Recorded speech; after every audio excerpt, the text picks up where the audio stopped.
What's up, guys? How you guys doing out there?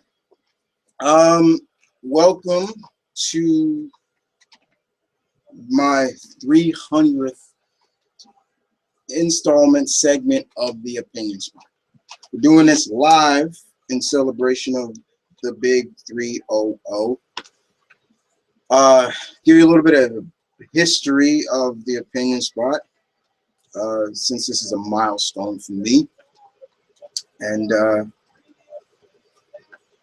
well, basically, guys, the Opinion Spot started from I got the inspiration to start it from a previous a YouTuber by the name of let me see if I'm Rant, Raven, and Affection. Yeah, I used to watch him and I was subscribed to him, and I thought he was, you know, he would do these vids where he would give a topic and kind of give his opinion on it, and he would actually shout me out a couple of times, and I was really happy about it. Like, oh, cool, thanks. And I told him, I was like, you kind of gave me an inspiration to start something myself like this. And I'm gonna call it the Opinion Spot. And he's like, cool, I hope you do well. He even shouted it out, check it out. And unfortunately, we kind of had a falling out. He kind of went off kind of on the deep a little bit. Like a lot of his later topics started to get really kind of racial profiling, and I was just not really feeling that. I was just like, okay, now I can't really follow you too much on that, because almost everything that's going on with your vids is almost racial profile. He's Asian, and I didn't care about that, but he really started to go with that, and started this, how come in every movie there's at the time the movie The Forbidden Kingdom that came out, and he really had a field day with that, and he was getting really tired of that, and then he did a debate that is really getting tiring, and I officially am tired of it myself. It was the whole Son Goku and versus Superman, and no, that wasn't right.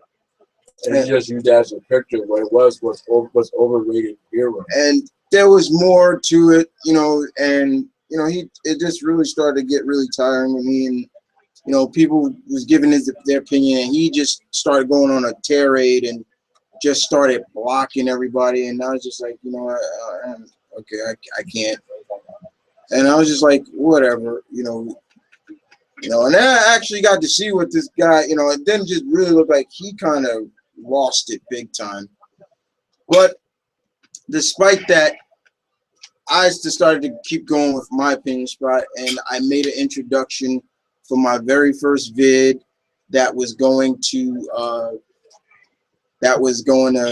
would introduce everybody to the Opinion Spot, what the Opinion Spot was going to be about, what everything was going to be talked about, different topics and things like that, and it all started with that first introduction, and it went from there. I started talking about different topics, anything my hobbies were about. It started to go into my opinions, and then I started adding new things to it, new twists and turns and things like that, and I had a lot of fun. So now here we are, the 300th segment, and I got a lot to talk about. Now, the thing about this is not a Q&A, guys. This is not a Q&A. This is not a, you leave your questions and things like that. No, what this is me giving the topics. I give my opinion, and yeah, you can leave your opinions in the comment section below. I got a few of them that I'm going to talk about, and I've turned it down. So I have a few that I'm going to talk about in this. So I think what we're going to start is from kind of the worst, kind of the worst to the bottom. You know, we're going to go like least kind of bummer moment to the good stuff. You know, in my opinion. So the first one I'm going to talk about. You guys have probably been asking Chris, hey Chris, where's the overview of Arrow at? Where was that? You didn't do it. Well, guys, I'm gonna kind of give my overview and opinion here. All right, so we're gonna start with that in a sense. All right, honestly and truthfully, being honest, keeping it real with you 100%, guys, is I felt that the previous season, this season of Arrow, was not that good. I thought it was kind of a letdown. I had a lot of problems with this season in general, and if you watched or if you follow me on Twitter or follow me on Facebook, you can see my general disagreement and display of it. You can see like I wasn't feeling this season. The one thing I will say that I did enjoy about the season of Arrow is I thought the evolution of Thea was there. I was really happy with that and seeing her become what she's gonna become. I also enjoyed Rayla Fukushima, who played Kitana. I thought that was another thing. That was another good part about the series. And seeing her in costume as Kitana was sweet. I knew she was a great choice for the role because, hell, she played Yukio in The Wolverine, and I loved her as Yukio. So it was absolutely terrific to see her. But I had a lot of negativity about this season. The flashbacks, the overhaul of constant, villain of the weeks, not knowing who is the real clear-cut villain in this. I thought they just bull rushed and screwed over Brick. And that was a character from the Green Arrow universe I was looking forward to, and they blew it for me. They clearly blew that for me. I was just completely like they just ruined it. And I'm not saying that Vinnie Jones was bad, but it was just that I'm a fan of his. But I thought that they could have went far better with Brick. Wildcat, they just fucked up. Sorry, excuse my language, but I was really very disappointed at what they did with Wildcat. And I'm a Wildcat fan, huge Ted Grant fan, and they just screwed that up for me. I thought Adam being on Arrow was not the right place for him. I think he worked better on Flash than Arrow. I think the abundance of overhauling the Felicity Oliver, relationship was kind of too much. It's just like, okay, yeah, all right, it's there, all right, you got to do something with it. But it was almost like they were just like saying, okay, you guys wanted it, here it is, and I'm just like, all right. But it was abundance, and the whole Oliver joining the League was too obvious that he went deep undercover. It was no kind of, I wouldn't say substance, but it was just, I'm praying that the future of this show gets better in terms of the next season. They say that they want to go a little bit lighthearted, okay, but you still got to keep the essence of Green Arrow. I've still said that this was the ending of Arrow and the beginning of the Green Arrow, because clearly at the end of the season you see he's happy, he's smiling, he's he's enjoying life now. He's not Batman. You know, he's not Batman anymore. So, you know, I'm hoping everything works out for the best of Green Arrow or Arrow. But, you know, this third season was not my favorite season. I was really disappointed. And that's just my opinion on it. You know, that's just me. So let's move on to the next. And if you got your opinions on Arrow, leave them in the comment section below. I'll read them out. I will read your comments out loud, guys. Don't worry. That's me showing you guys the respect. This is the opinion spot where your opinion matters. I'd like to hear what you guys think about it, your opinions on the subjects that I give you. So the next kind of disappointment is the fact that no Jason Statham as Bullseye in season 2 of Daredevil.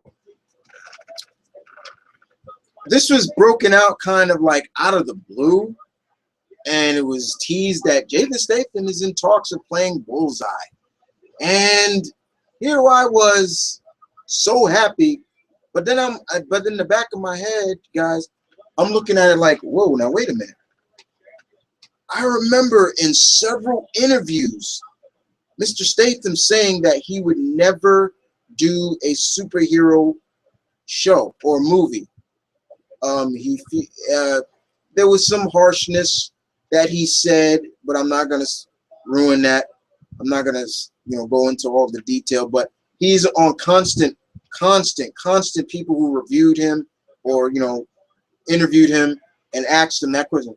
So will we ever see Jason Statham do a superhero movie? He's always said, no, you'll never hear me. You'll never see me doing those. And of course, there was the negativity about doing a superhero movie.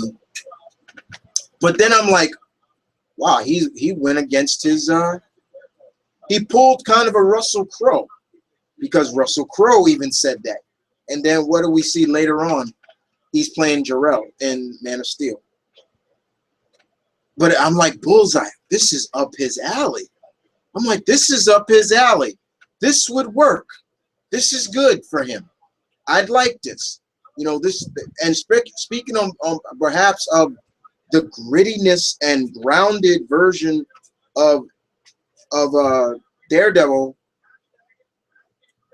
this would work for Bullseye. This would definitely work for him.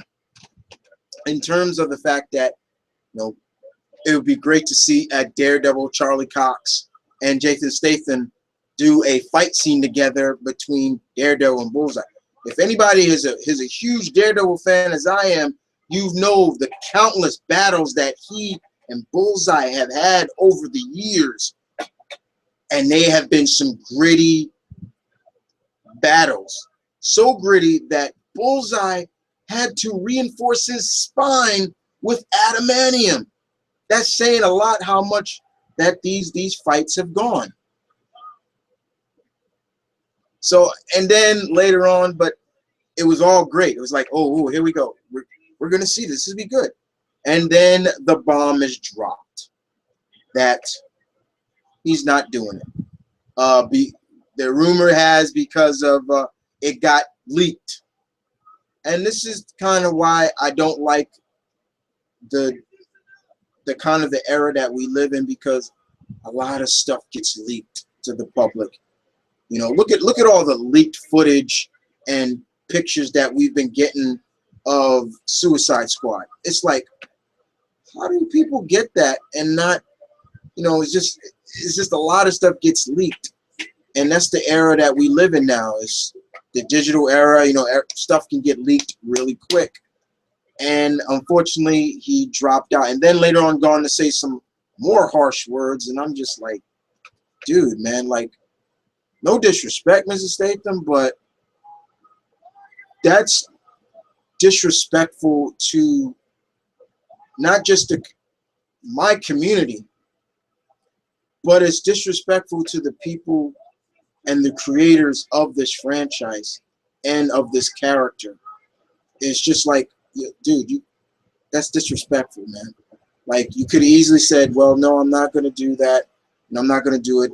No disrespect about it, but you know, I lost a little bit of respect for that. It's like for what he said, and once again, you can look up the interview or it's more of a written interview, but you hear kind of the harshness of what he says, and it's just like, dude, come on, like really, like you had to say that. So Bullseye is no longer casted in Daredevil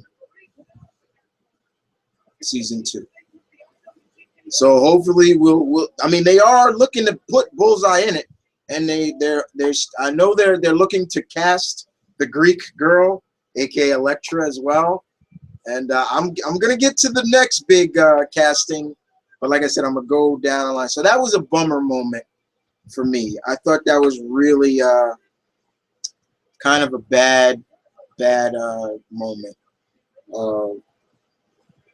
But yeah, guys, it was a bad moment for the TheMtVernonKid. I thought that was really harsh to say. So let me look at some comments. Let me look at some comments below in the comment section. And let's see what we have here. And oops, sorry.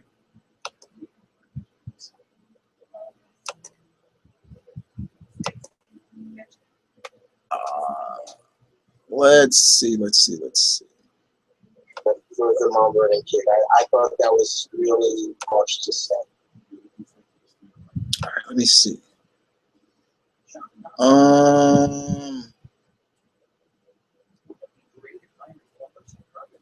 Okay.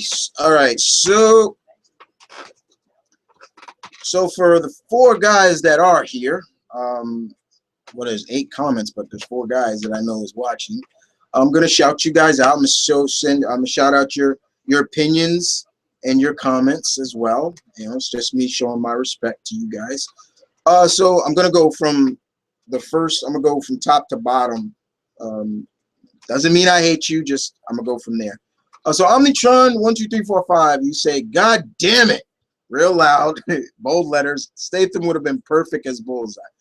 Like I said, I totally agree on that. You know, even though he, you know, they probably would have tweaked his origin a little bit in terms of maybe Bullseye would have been British instead of American. Bullseye is a straight up New Yorker. He's from the BX himself. But the only problem is with Jason Statham, out of any British actor or actress or Australian actor or actress I've seen in movies, he cannot do an American accent very well. He cannot. His accent breaks so much. It's like, okay, you can clearly see he's not. Like, for all those who've ever seen the One with Jet Li, remember that movie, The One? Jason Statham was in that movie.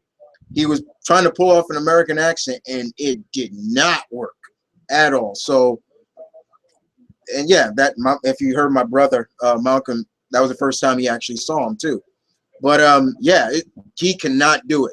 So you notice now when he does movies, he's either a former SAS soldier or something like that, you know, but he can't do an American accent very well. But yeah, he would have been perfect. No doubt about it.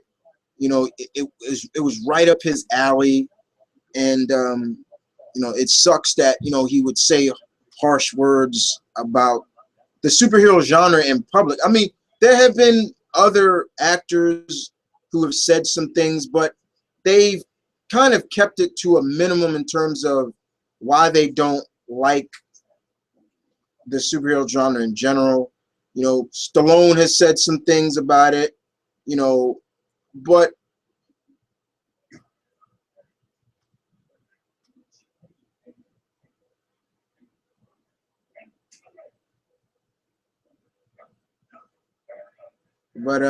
definitely you know, Statham would have been perfect. So John Netherton, you say Statham would have been a great as Bullseye. Exactly. Jared Flowers, hey Jay Flo, how you doing? I agree. Ollie isn't much like Green Arrow from the comics. He never really cracks jokes or seems like he's loving life, and at least not in season 2. I think season 4 will have him more like the comic uh, version, that he was happy, and maybe he'll finally call himself the Green Arrow. Yeah, like I said, oh man, is that? Oh, sorry guys, Ring of Honor is on, so but oh man, but I'm hoping that he's a little bit more lighthearted. Cheeseburger.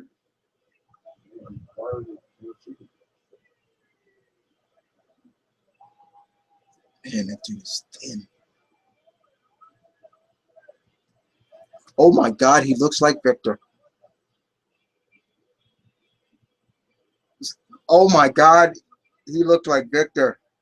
Sorry. um. So let's see who else is here. Let's see. Nathan. Hey Nathan. Hey guys. Tim. Marston. Hey, what's up, bro? Hey Tim. Hey guys. Hi everybody. I apologize not saying hi to everybody. Uh, you're on this. Your opinion. You are spot on about Wildcat. They made a big mistake in casting him, even for him being a youngster. As I feel that it would have been better bringing in Wildcat's son is not Ted Grant. Um, I was gonna go. I'm gonna go more into detail about Wildcat down the line, guys. I'm definitely gonna go on more detail, but I'm gonna go to the next topic at hand. So let's move on to the next topic. Um, let's see. Let's go to some more kind of not bummer, but I'm not really feeling it. Cartoon Network. Go Victor, go. Uh, Cartoon Network is really trying to revitalize or regain their viewership, in a sense, in my opinion. Can you close the door for me? They're trying to regain their viewership, their old school viewership, by they seem to reviving a lot of their old shows, and even one of them they're even actually rebooting it, which I have no clue why. And I was talking to my brother Malcolm about it. So they're reviving Powerpuff Girls with like an all new series or so. I don't know. Nothing looks any differently. Just the voice actors are different, and they're rebooting Ben 10. All right, let me talk about this. Let me give my opinion on this subject, and I'll leave it to you guys. You can give your opinions on this as well. Look, I'm not feeling this at all. I really feel, why are you re-imaging or reimagining the Powerpuff Girls when you should have kind of just continued where the series left off? You know, in my opinion, that's just me. With Ben 10, why are you rebooting it? You know, now we're rebooting him back to being what, an 8-year-old boy? I thought you were I thought you guys were building up Ben 10 to where we finally get to see Ben grown up now, and he's that Ben that we've been seeing in the future. Oh shit. We've been seeing Ben 10,000. You know, I thought that's where we were building up to. Now you're rebooting it. Now you're rebooting it. Now you're rebooting this series, especially when Ben 10 is coming up on its, I believe it's 10th anniversary. 10th anniversary. Now you're rebooting it. Why are you rebooting it? Back to him being a kid now. I think this is my opinion, worst mistake ever. Sure, the last Ben 10 series was not as good, and I will agree that I thought it could have been better, but I thought you were building up Ben to where we get to see Ben as the grown-up. You know, we see him as an older an old, you know, the older Ben 10 where he's full control of the Omnitrix. You know, he's now training his son and everything like that, and we get to see older Gwen, where older Gwen was a badass in my opinion.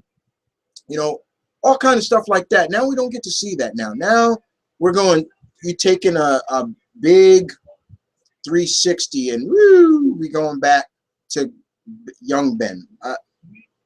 I'm a little disappointed in that. That does not work for me, Cartoon Network. You're trying too hard to regain your old school viewership, in my opinion. And frankly, like I said, there aren't a lot of shows on Cartoon Network I watch now, especially their original programming. The only show I watch is regular show. You know, you want to? I don't even count Toonami a part of Cartoon Network because that's just Adult Swim. You know, and you know it is what it is. But most of the animes that come on Adult Swim, I've already seen before. I'm not missing anything, so it's not like okay, I'm missing this. I've seen it already. You know, so I don't need to see it. As for the Powerpuff Girls, I enjoyed the Powerpuff Girls, the original. Hell, I as far as I can go back to when the Powerpuff Girls weren't even a series, when they just were shorts, a part of the What a Cartoon Show, when they were just shorts, and there were only 2 of them, and then it became a series, and I was enjoying the series then, and oh, Hershey's got caramel. All right, but I'm a little disappointed at that, guys. I'm not feeling this at all. That's just me personally. You know, if you are feeling that's great, much power. That's your opinion. Your opinion, and I respect your opinion. But for me, my opinion is I'm not really feeling it, and no, I disagree with it. Okay, that's just me. All right, so that's my opinion on that subject with Cartoon Network reboots. Not really feeling it. Let's keep it with some cartoon stuff. All right, let's keep it up with some Cartoon Network. It seems that now this goes back way back, really way back now, because if you were a kid who grew up in the 90s, you'll probably know this cartoon network.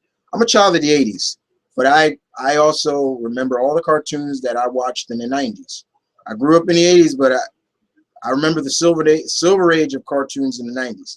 You remember the CGI series Reboot?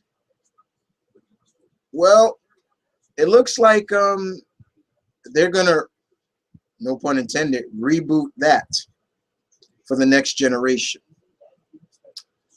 Now as a fan of that series, that's a little tough pill to swallow for me because I'm like, oh, really?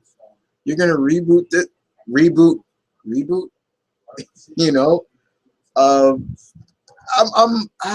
wishing nothing but the best, and I will see what it's gonna do. What are they gonna change about this reboot? Is it gonna stay the same where, you know, these are people inside the computer world, and when like like one of us plays a video game, they have to play the game or something like that. I'm open to it, but I'm a little bit iffy on it. You know, hopefully the CGI mainframe is still behind it, but we'll see where it is. All right. So you guys can give your opinions on that. I'll keep going. Like I said, I'll read your opinions after maybe I do 3 topics. So the next topic is looks like the Blue Bomber is getting a new animated series.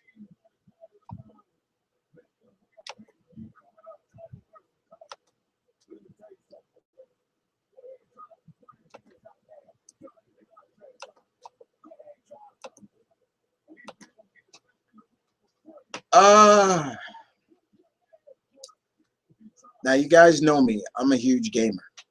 Love Mega Man. I go back ways back with Mega Man. Since the first NES. Okay, I go far back with Rockman. Yeah, I call him by his American name, and I call him by his Japanese original name. And I remember the very first animated series that came out here in the States, you know, back in the 90s, and it had its problems, but there were some episodes I did enjoy. And then they did some more Mega Man cartoons that were more anime-ish, and you know, like Mega Man NT Warrior. That was all right, didn't mind that, but I really want the original Mega Man. You know, the Blue Bomber. You know, he's an android created by Dr. Light and fights Dr. Wily's and his evil androids, and maybe even tangle with maybe his brother Proto Man for maybe a while. Oh my God. Sorry. I see Maria. Sorry. Oh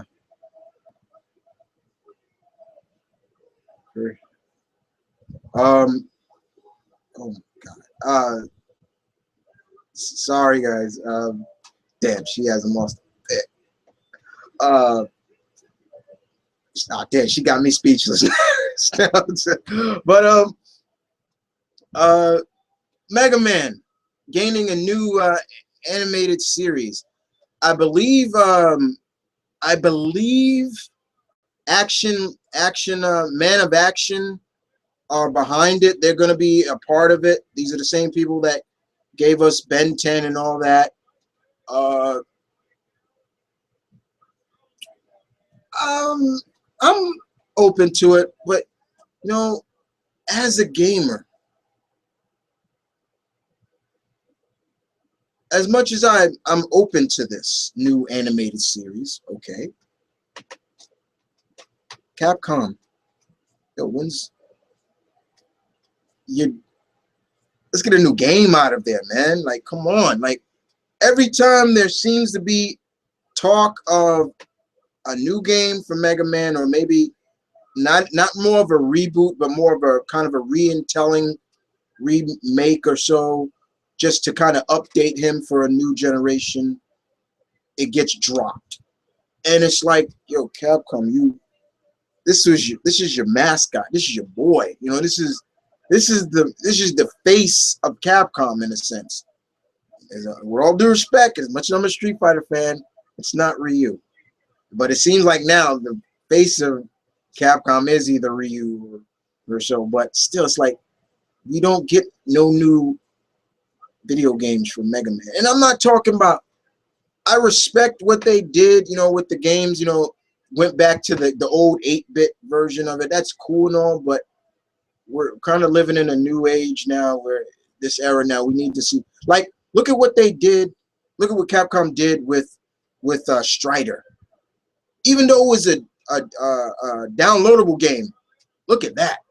That was a badass game.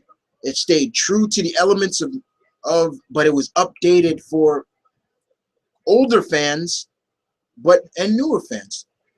But you know, I'm all open for this Mega Man cartoon. Guys, I'm a cartoon fan. I'll be watching cartoons probably the day I die. I'm 33 years old, but I still love cartoons. You know, ain't nothing wrong with that. Ain't nothing wrong with that. My grandfather, God rest his soul, was in his late 70s, and he was blind, and he still watched cartoons. He still would watch Bugs Bunny and things like that. Even though he was blind, he knew every episode by heart, and he would just tell me, just, Chris, what's Bugs Bunny doing now?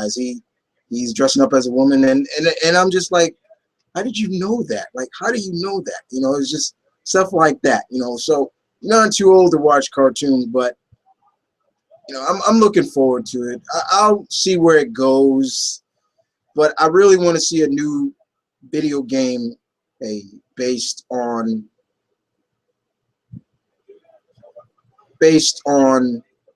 the Blue Bomber, the original Blue Bomber. See, because they call Sonic Blue Bomber too, but Mega Man's the first. Rockman's the first Blue Bomber. You know, Mega Man he could be the second to hold it, but Mega Man's the real what I say? Sonic. Sonic is the second Blue Bomber, but Mega Man's the first. You know, as for voiceover actors, I don't know who they're gonna get to voice him, but it'd be I don't know. Hopefully, somebody who can pull off Mega Man as he's kind of a young man, not like if you ever played Mega Man 8, the voiceover acting in that Mega Man had this very childlike, girlish voice, and I'm like, no way, yeah, no way, I can't deal with that. He's like, Bass, why are we fighting? We are not enemies. It's like, there's no way. I can't deal with that. But I'm looking to see where they go with Mega Man in some general degree of it. All right, so let's see.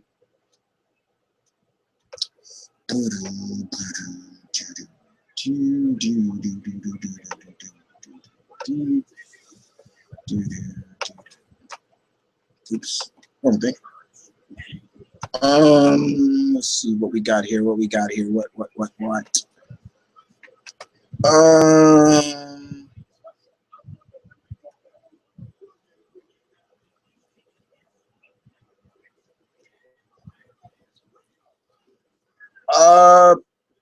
Hey, hey, Tony. Hey, Tony. How you doing? Thanks, Tony.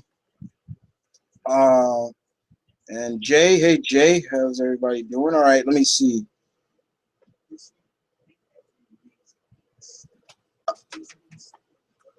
Tony. All right, Tony. I'm gonna put this out here. Watching Ring of Honor for the first time tonight. Cheeseburger. What the fuck? That guy. I'd never seen him before either, but he looks like a friend of mine. I'm not even joking. It was like, but that was some effed up shit right there, man.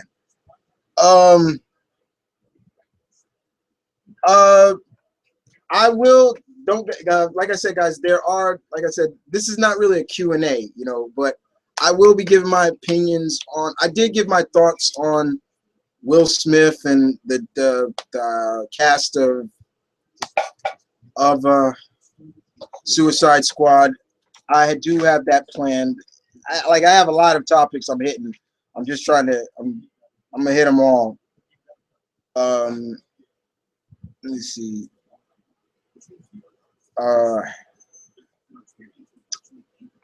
Let's see. Let me see. Okay, reboot. Well, the only thing I can do, the only thing it could do is improve the CGI. Yeah, that's the only thing I can think of too, Omnitron, is that they can improve the CGI, because CGI animation has gotten, I would say, to some degree, a lot better than it was back in the 90s, but still. And yes, and Reboot was the first CGI animated series, I believe.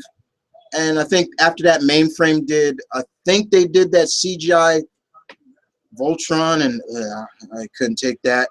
And then of course they did Beast Wars, which was fantastic. Which I have all 3 seasons on DVD, and I still can watch Beast Wars. Great series right there. Let's see what else is an opinion.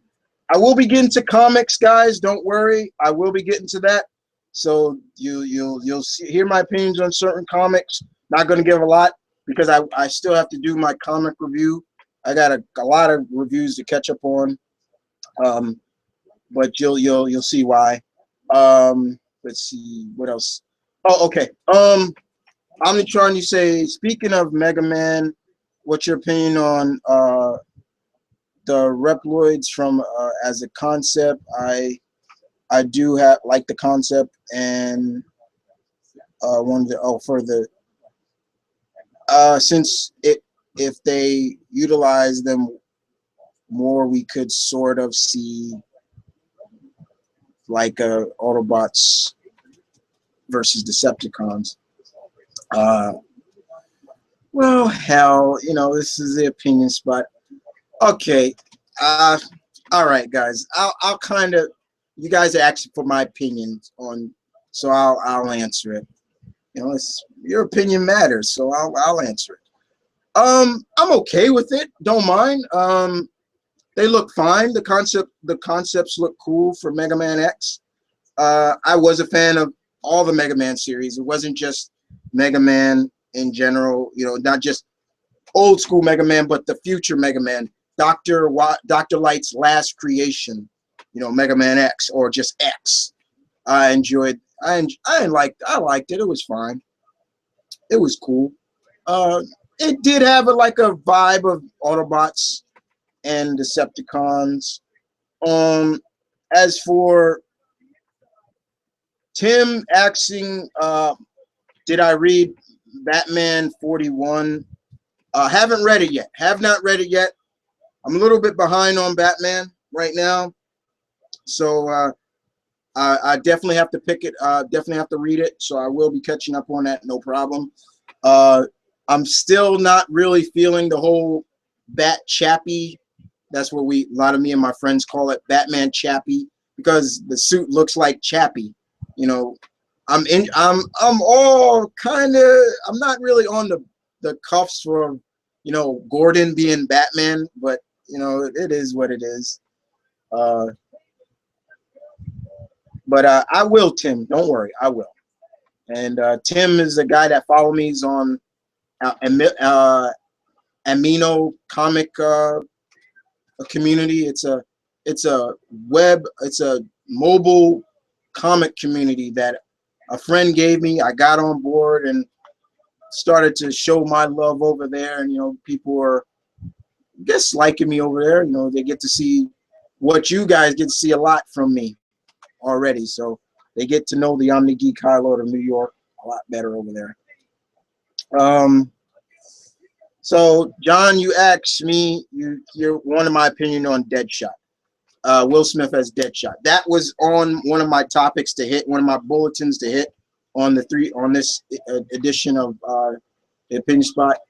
I'm not against it. Not really against it as much. It's just really weird. First of all, guys, you got to know me. I have celebrity male crushes. I have male crushes. The Rock is one of them. Will Smith is another. And what I mean by male crush, I don't mean it in a homophobic way. I don't mean it that way, like, you know. And I'm not against that either. I'm not homophobic. But what I mean is, I respect the guy so much is that I love everything this guy is willing to do, and I followed this career from his hip hop days to him breaking into acting, and to now where he is now. And I've respected the hell out of Will Smith to this day. I'm all for him being Deadshot. I'm all for that. It's just so weird to see Will Smith with a bald head. That's the biggest thing but I think he and I'm forgetting the actress who's playing Harley are going to have major chemistry together because they've worked together already. They've worked together. So the chemistry is going to be there. That's going to be there. It just makes me wonder how the movie's going to turn out. I'm not really feeling how some of the cast look. I'm not feeling how Croc looks. I thought Croc was going to be the biggest. I thought he was going to be the biggest out of all of them. Like, this is going to be Croc, and he was going to look. I'm not feeling it at all. I'm not. It's just, you know, some of the cast is done. I'm looking forward to seeing how Captain Boomerang looks like, how he plays, and I'm glad they got I'm really glad they got an Aussie actor to play the role of Captain Boomerang. I mean, say what you want, oh, that's typecasting because no, it's like, hey, if the actor, if Digger Harding is an Aussie, why not get an Aussie? You know, cool. So I'm all for, hey, don't do that. Don't hurt her. Okay, thank God. Okay, but yeah, I'm all for it. I'm all for it. So we'll see where it goes. I'm willing to give it. I'm definitely going to check out the Suicide Squad movie, guys. Don't let's get nothing. Let's not. Sorry about that. Let's not call guys and say, oh, Chris right here is just saying he's not going to go see it. No, I am. I'm going to go see it. I'm going to see where this goes, because there are certain aspects of the movie I'm looking for. First of all, I'm damn sure looking forward to seeing Miss Olympia Octavia. No, not what's her name from how to Get Away with Murder. Viola Davis as Amanda Waller. I think she's gonna kill it as Amanda Waller. I think she can play that role just like that. So I'm looking forward to seeing that. Definitely. I'm looking forward Jared Leto to a degree as to see what's going to be so different about his Joker. But you know, it is what it is. You know, Nathan, you say Cartoon Network is trying way too hard to bring back the glory days with Ben 10, a cartoon I care less about. Same old, but it's whatever. Like I said, I was loving where they were going with Ben 10, where they went from him being the kid, he became the teenager with Ben 10, and you know him and Gwen and Kevin, they were growing up and they became like probably 3 of the youngest plumbers, you know, and I was loving that. And then they changed the animation, and then Ben became more. I thought Ben would grow up. He became more of a arrogant prick at times. I'm like, yo, Ben could be arrogant at times, especially with the new series. I'm like, how many times are we gonna hear Ben say, "I've saved the world, the universe," about like, and I'm like, dude, like, okay, but you're bragging now. Stop bragging. If your legacy, your legend speaks for itself. You know, that's your true immortality. That speaks for itself. Nobody's questioning that. But when you start bragging about it time after time after time, I'm just like, you know, it was bad. Okay.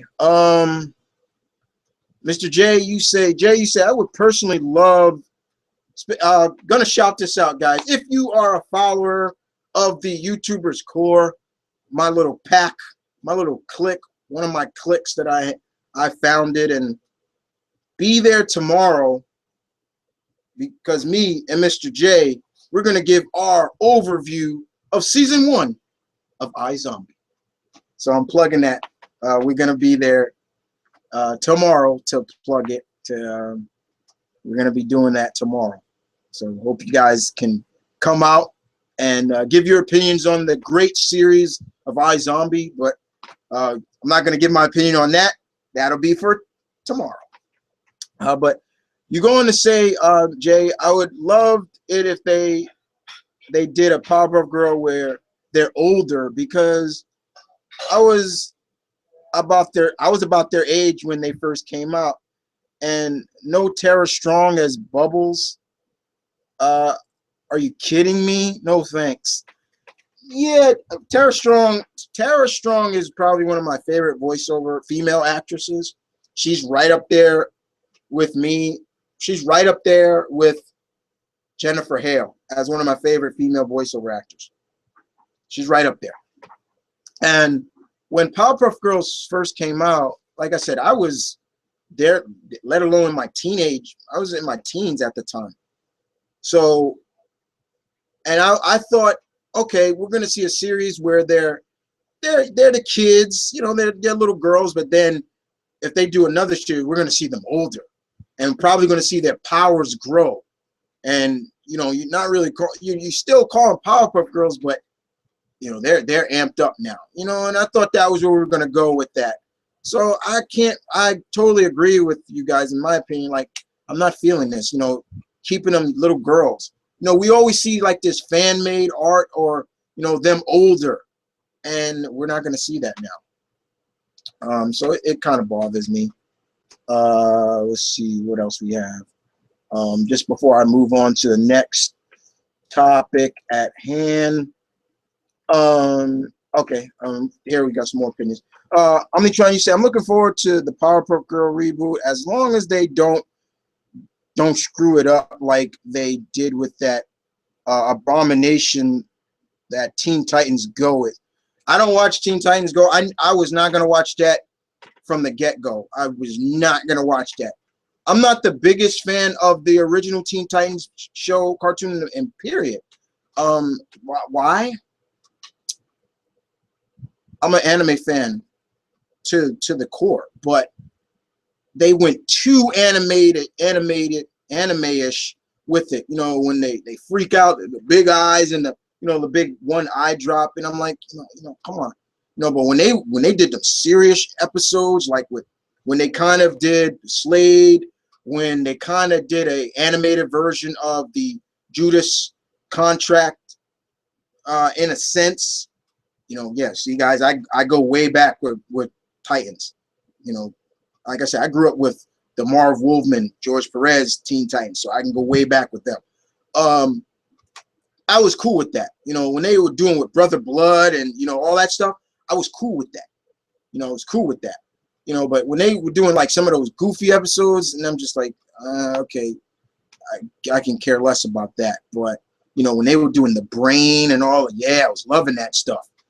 But I can't watch Teen Titans Go at all. I'm sorry, I cannot watch that. You also go now the Ben 10 thing. Okay, I didn't like Omniverse. I admit that the animation had written and the writing I was just not caring. So I don't know how to feel about that. It could be bad, but if Man of Action wants to bring it back to roots as kind of a tribute to Dial H, Hero for and a Goalie, I'll be fine with it. Original series is still original series is still one of my favorites. From what I've heard, Man of Action, they're just going to be the executive producers of it. They're not going to be the creatives behind it anymore.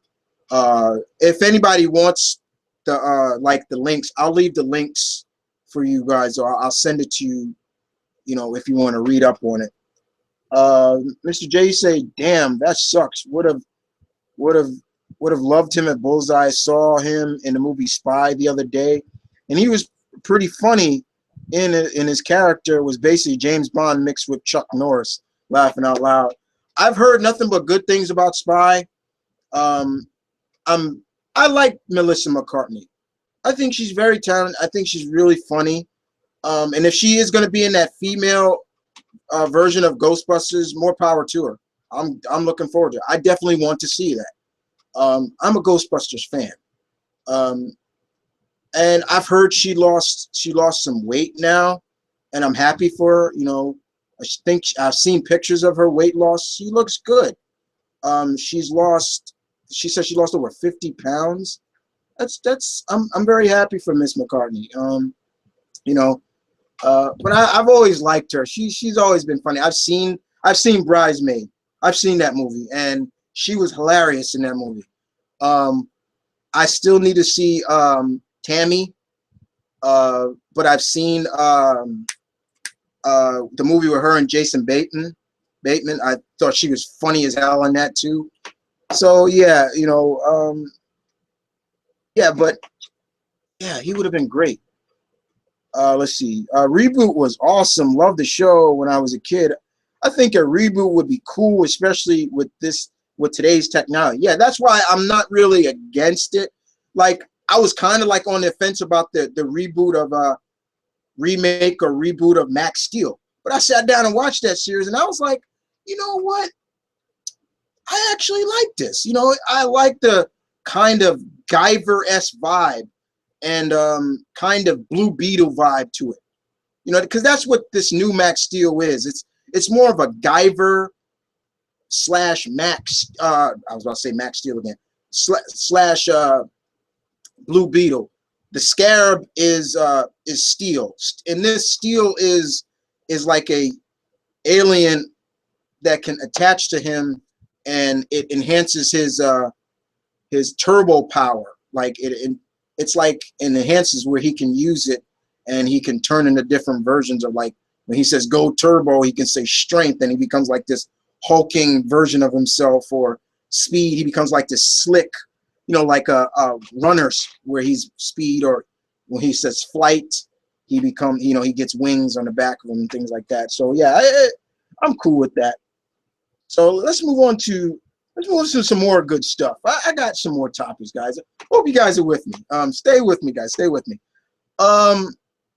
Let's go to what is the next topic? I wrote them down so I remember everything. Let's go to some more casting, somewhat casting, and directors.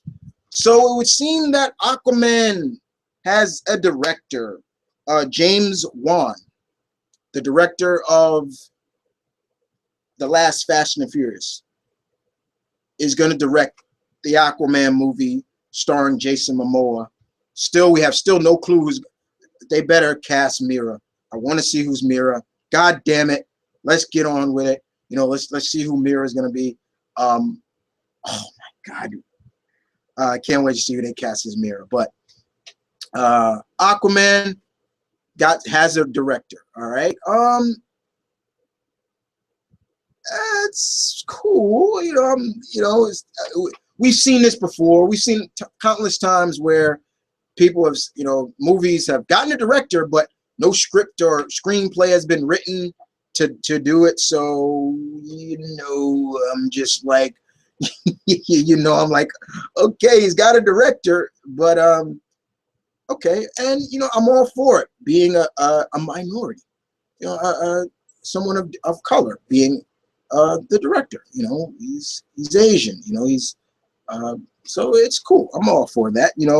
Like I said, the DC cinematic version of Aquaman looks cool. I don't mind the Polynesian or Samoan or just South Pacific look for him.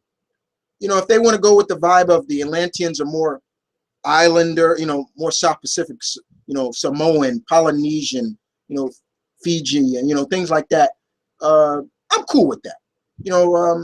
But like I said, you don't have to make Aquaman look like a badass. Make him a badass. Just try to subplay that as he's a badass.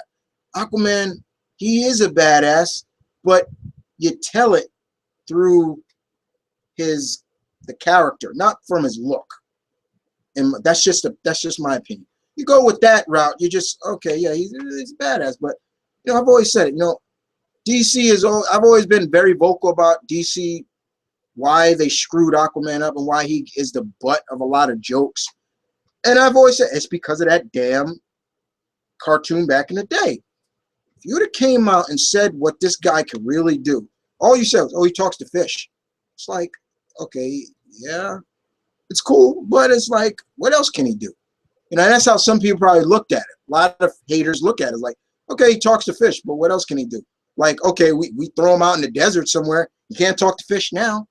So what else? So if they had really showcased every ounce of his abilities like they do for Namor, it would have been, I guarantee it would have been a different story. But, James Wan as the director, okay, but that's all, let's move on to some, hopefully they get some hopeful casting. And we're going to start with the world of Spider-Man, in a sense. My number one favorite hero before everybody else. Don't now, when I mean that, once again, because I got to kind of make sure I get that across.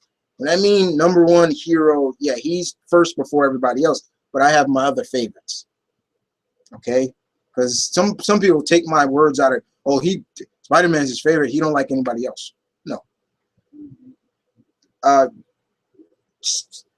Basically, guys, there is rumored that Mr. Matthew McConaughey, and I've been wanting to talk about this for a while, give my opinion for a while, is or is reportedly in talks of being Norman Osborn. I'm a fan of Matthew McConaughey. love his work. He's a chameleon. He's a chameleon. He can do a lot. He can do comedy. He can do action. I've seen him do action. He can do a combination of both. He can do serious. And he can kind of do a little crazy too. He can do crazy. Matthew McConaughey as Norman Osborn. I've been vocal about I don't want Goblin in the new Spider-Man movie. Green Goblin. I don't want him. I don't want Goblin. I wouldn't mind Norman Osborn. Now, the only problem I have is that you can clearly hear that strong Texas accent. You can hear it. You hear it when he talks. You hear it. You literally hear it. But it was just they could easily say, well, you know, Norman Osborn grew up in Texas, you know. Is that so hard to believe, you know? It's not that hard to believe. So but I think he can pull it off if he wants to do it. He says he would, you know, there's a lot of fact. He's gone on talked about what would take him to do a movie like this. And, you know, it's more of the commitment. That's the one thing he's looking at, is like the commitment. How long could he do this and like it? I like that. I like that. Because there are a lot of people that are committed, you know, they in their contract to do so many roles, so many movies as this role, but how much are they still enjoying it? A prime example of this is Michael Fassbender as Magneto. He loves doing that role, and he's really good at it. But his contract, I think the next movie is his last in his contract. So he would really want to continue to be Magneto. I would not be against that. So I can understand, like, here's another one. Like, look at who's the actor who plays Beast? I know his last name is Holt. He don't want to do Beast anymore. And I don't think it's because he hates the role, but I think it's more of he hates just the cosmetic. And I'm not against that. No, there's no telling how long a day is to put on that makeup, take it off, you know, and that can get a little tiring. But that's how Matthew McConaughey is looking at it. Mr. McConaughey is looking at it from a point of, will I continue to enjoy it, and how far can I involve the character? Honestly, I think, Mr. McConaughey, personally speaking, as a fan, you will enjoy it, because Norman Osborn has depth. He has serious depth. You don't have to go right to the Goblin. And being that fact that Spidey is now in the Marvel Cinematic Universe, we can get finally the real Iron Patriot, or we can do a little bit of the Cabal, or we can do the Norman Osborn that we were seeing during Secret Invasion and Dark Reign, where he was kind of like coming off a little bit more like Lex Luthor, you know. And that's not saying that, you know, well, then he's just doing Lex Luthor. Dude, let me tell you something. Lex Luthor is not the first Lex Luthor. Okay, there were guys before Lex Luthor that were like him, and that goes back to the pulp era of comics. So, like characters from the Phantom, people like characters that were in the shadow, guys that came out before Superman. There were characters like them. The Sang Brotherhood. See, because my brother just asked me. The Sang Brotherhood, which is the big entity that the Phantom usually deals with. There were different versions of them.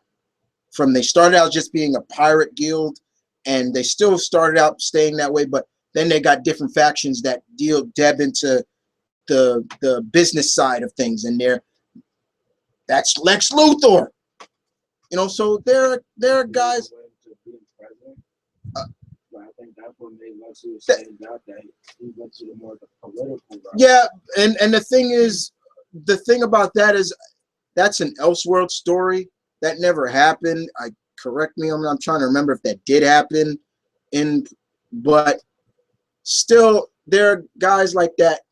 But I still think Mr. McConaughey could do a good job as Norman Osborn, and it would still have that little bit that craziness in the back of him, like, this guy can snap real quick. You know what I'm saying? Like, you say the wrong words, and he'll just laugh it off and be like, it's cool. But yeah, in the back of his head, yeah, when I get you alone, oh yeah, you're dead, or something like that. The Goblin he's talking, he's talking and stuff, and I think he can pull off those monologues of you hear the Goblin talking, but then you hear him like kind of what Willem Dafoe did, and I thought he did a good job with those conversations where you got that darker side of him talking, but then you got Norman talking, we did it, yeah, and things like that. But it's all just talk right now. I would really hope to do it, but here's the major thing, guys. I would want to see the famous Osborn hairstyle. And before anybody say that'd be stupid, because that can't be done. Honestly, it can be done. I've seen guys. I've seen pictures. It's basically having waves. Yes, that's all the Norman. That's all the Osborn hairstyle is basically waves, or kind of you're straightening your hair a little bit. I've seen pictures of actual people who have that hairstyle. I would love to see that. I think it could work. All right. The next kind of biggest talk of casting is, here it is. That's my phone. Don't worry. The biggest thing is, here we go. Ready? Is for one of my favorite females in comics. One of my favorite, Miss Carol Danvers. Now, as a fan of Carol Danvers, I've seen her from her ups and downs in comics. I've seen her on her highs, I've seen her on her lows. When she had addiction and she beat that addiction, she did this and that. I've seen her from her Ms. Marvel days to becoming Warbird. She didn't use that for too long. And becoming back to being Ms. Marvel, to her Binary days. Man, I enjoyed her as Binary. That's probably her at her strongest. She's Binary. And then, of course, now her promotion as the Captain Marvel.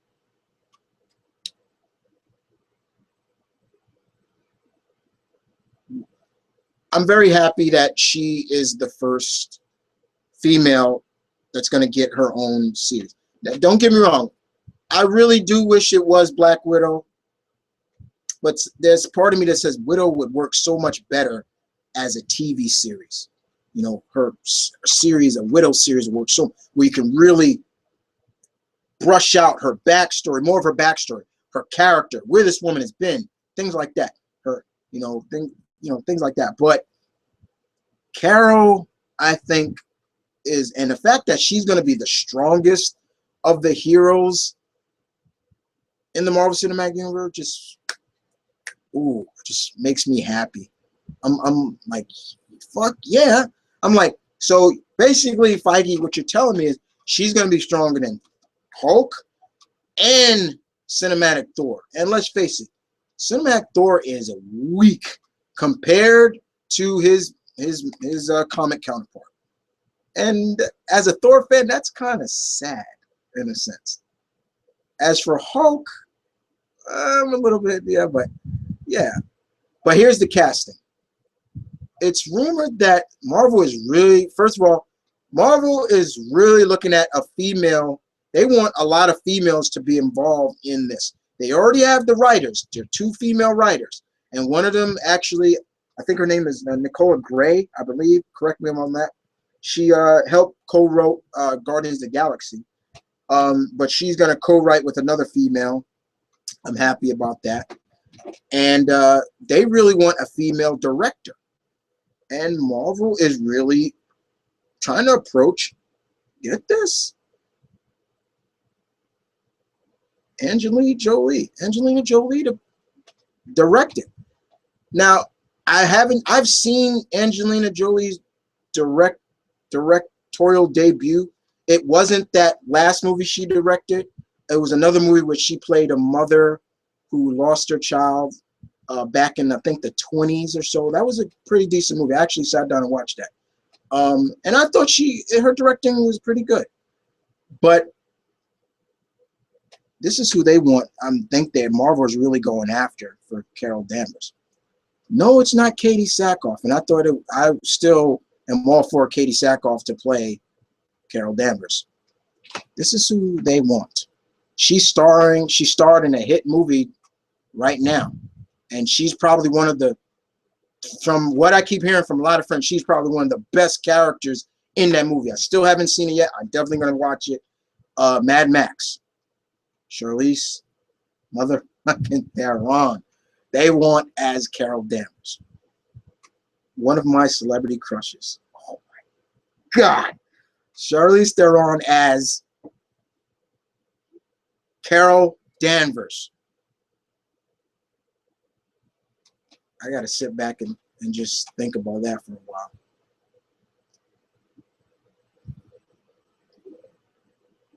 Man, I hope they go through with this.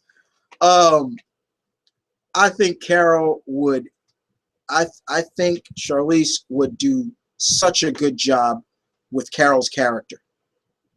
Literally, I think she has Carol's character down. The roles she's played, she has always, one thing I've always said about Charlize Theron, she brings it for every role she's in. I have never really seen her like green. Like, she brings it. You love her as these characters.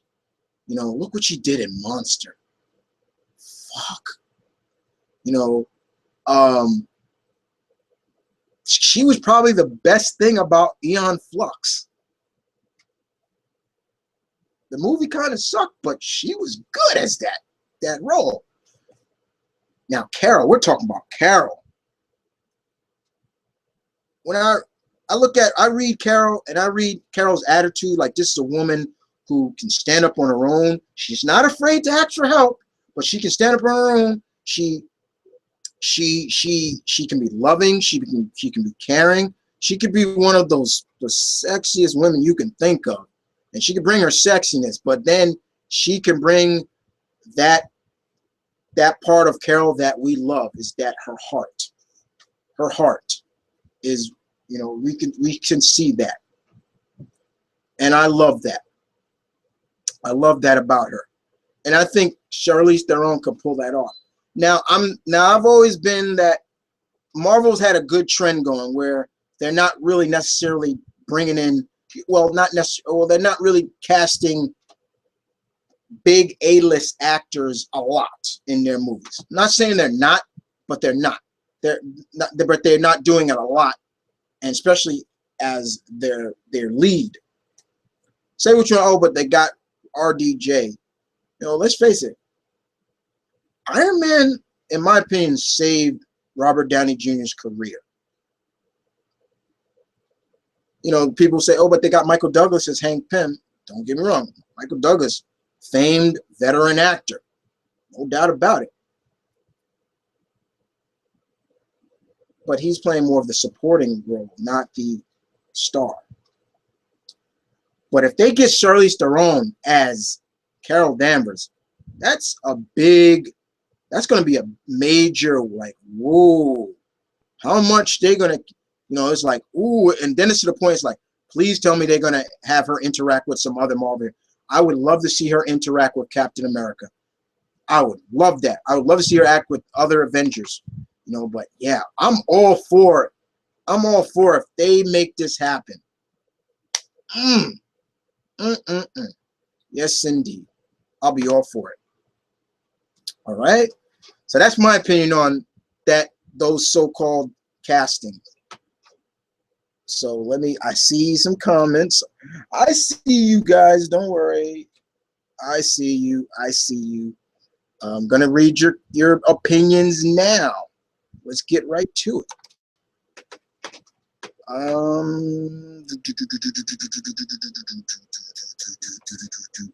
I bet you there's a bunch of you guys that just went on a tirade about it.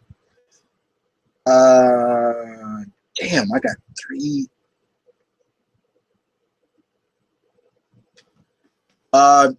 That's right, Lamar. We can get the real hammer. Hey, yeah, we can get hammer. We can get real hammer. Yeah. You know, wow, 11. Thank you guys. 11 people watching. That's good stuff. We can get hammer. Let's see what else we got here. Sean, you say okay. Yeah, I thought the new Power designs would shy away from the original, but yeah, I agree. We like them older, but don't watch Tina. You blow your brains out. Yeah, I probably will blow my brains out on that one.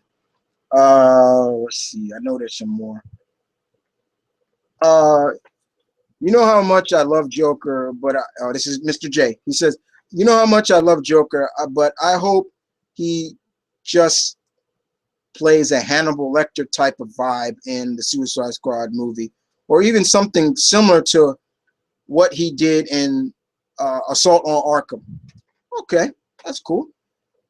Big Black Doggy Claw says, hey, Chris, had you ever thought that Superboy Prime was mistreated? I mean, how were your action? I mean, how were you reaction in this place? Maybe he could have been a hero again. Okay, my opinion on Superboy Prime. I'm not. I'm not. I I like Superboy Prime as a villain though. He makes a hell of a villain. He makes a hell of a villain and a dangerous villain. He has everything you want in a villain. He's smart. He's calculative, powerful. He's got everything why Doctor Doom is one of my favorite villains. He's got everything about Doctor Doom I love. It's just like, fuck yeah, like that's why I love Doctor Doom so much. He's got brains, he's got brawn, he's everything you want wrapped up in a good villain. Superboy, I'm not against Superboy. I wanted him to stay a villain. He should stay a villain. That's just me. That's my opinion.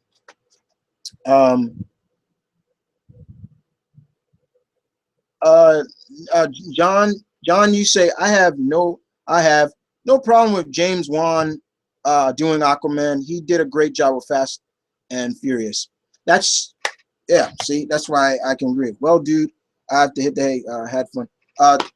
Thank you, Omnitron. Yo, what's up, Chris? Hey, Dano. Let me see what else. Let's see. I saw some comments. Let me see.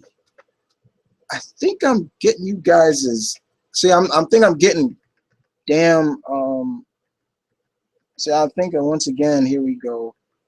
I'm thinking I'm getting. Yeah. I think I'm getting you guys. Some of you guys are spam, which I hate.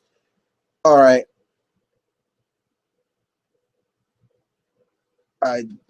Young Jay, you say that Charlize Theron as Captain Marvel. Fuck yeah, I want her to be She-Hulk, but hell, I'll take her as Carol. No complaints at all.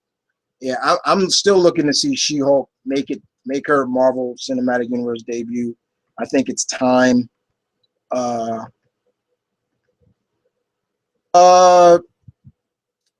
Don't worry, I'm gonna get into those guys. Matter of fact, let me go to the other way that I could really make sure I won't be missing any comments.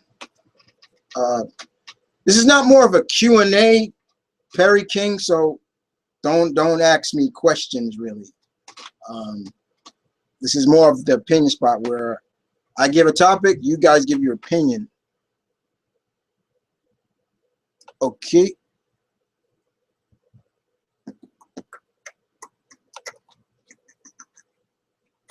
Okay. Let's see.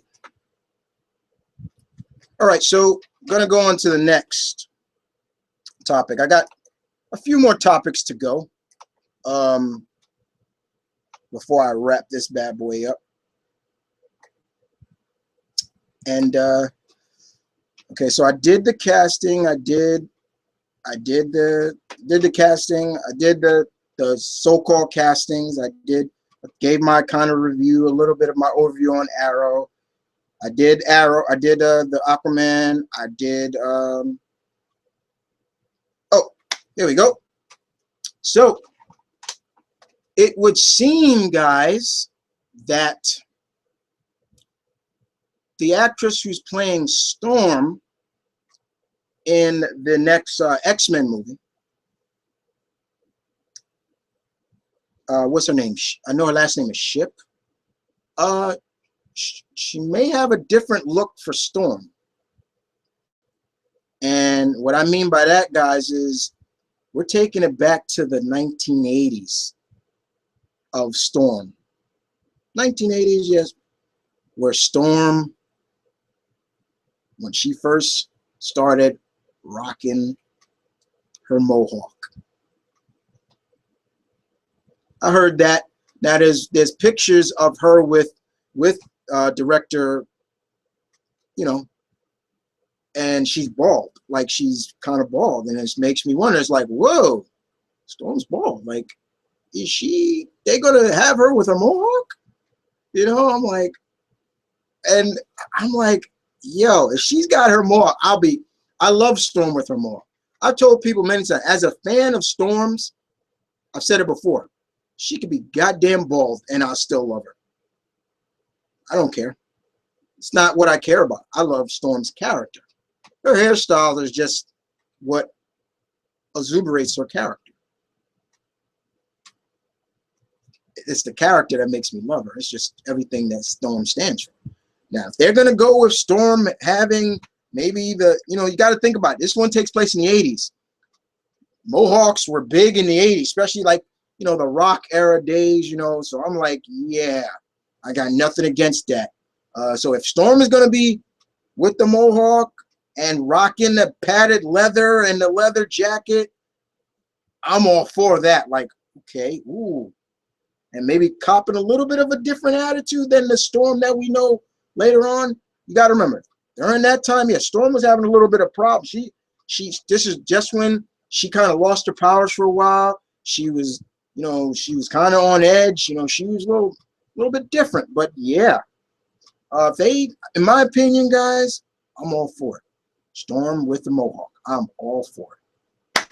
There you go. Quick and simple. All right. Let's see. All right. Here's some more. Keep it more. It would seem, guys, that in season 2 of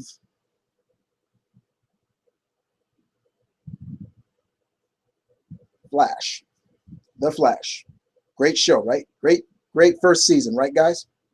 Hell yeah. It would seem, guys, in the second season, Barry will be getting a new love interest.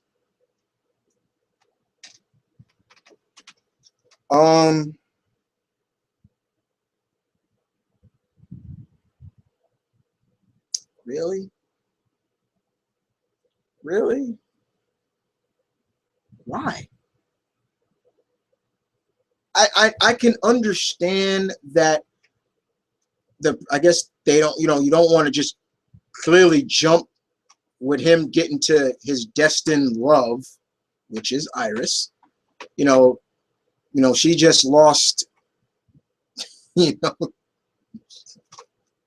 she just lost Eddie. And to quote my friend Alana, she said it best. Well, she didn't say it best, but she cut it, and she said it like this: I didn't care. I couldn't care anything less for. I didn't care about Eddie. I could care less if he died. If he dies, he died. I'm like, God damn, Alana. Like, I was some harsh shit, but they want to have Flash Barry with another love interest. Who is it this time? Because they went with Linda. They went with Linda already, and I was like, wait, that was kind of weird because that's Wally's woman, not Barry. So it was kind of weird. So who are you going to have now? You know, who are they going to bring in now to kind of be the love for Barry? You know, I'm in my opinion, I don't like this. I really don't like this. If they really are doing this, I'm not with this. I'm not with it at all. Plain and simple. All right.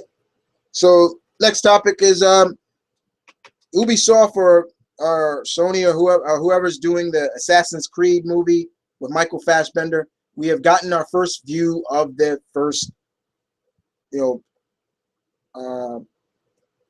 poster promo. It's got an eagle on it, you know, and Assassin's Creed. Now look, Assassin's Creed is I love Assassin's Creed. I love the franchise. I always have. You know, I'm looking forward to the next one. And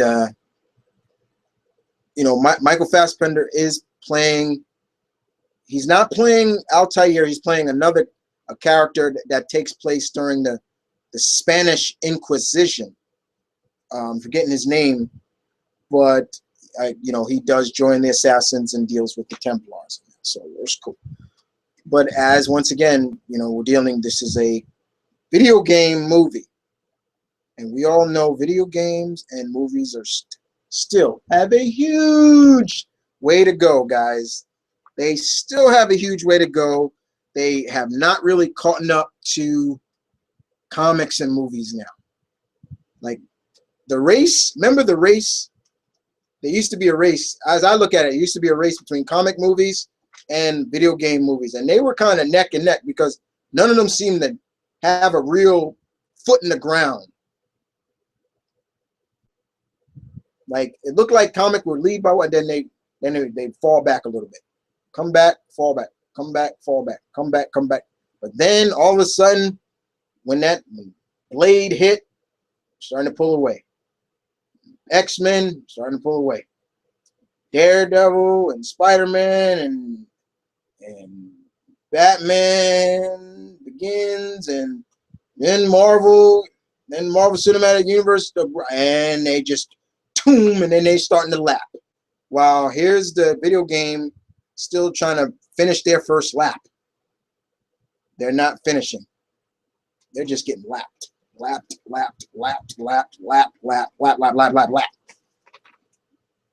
Hopefully this is a good movie. The poster's good, but hopefully this is a good movie. Hopefully this sells well. I know there is a Hitman movie coming out, and I've heard from a lot of good friends that they're not really interested in watching. They still think it's going to be trash. I respect their opinion on that. That's okay. That's their opinion. All right, cool. You know, they don't want to watch it. That's fine. But I'm looking forward to seeing maybe they could pull this off. And then, of course, they got the last. Then Mila is working on the final chapter to the cinematic Resident Evil final chapter, and it's literally in the title. Okay, it is what it is. But I'm looking. I hope it succeeds. I like the poster, but I hope it does. More movie news, and this is going to be really quick and fast and give my opinion because I remember somebody asked me. I said I'll leave it for my 300th segment. Somebody asked me on Twitter. Since I am a Transformers fan, but I ain't no cinematic Transformers fan. How do I feel about Kirkman and DeKnight joining the creative staff? I could care less. I could care less. Whatever. Yeah. Somebody, I knew they were gonna, you know, I could care less. My opinion of, I don't even want to talk about the Turtles. I could care less about that movie too. But I will say this: I did see the woman who's gonna play Karai, and yeah, I'm happy that there seems now they're trying to get everything right that went wrong with the first movie, and they're just trying to get everything in fact. Whatever. All right. Let's go on to the opinions, some other guys' opinions. Let's see. Tim.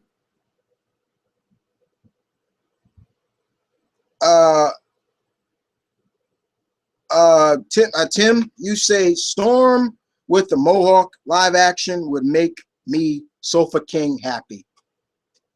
I'm telling you, man, like, dude, Storm with the Mohawk, I would love to see. I love Storm with the Mohawk. I love her with the Mohawk.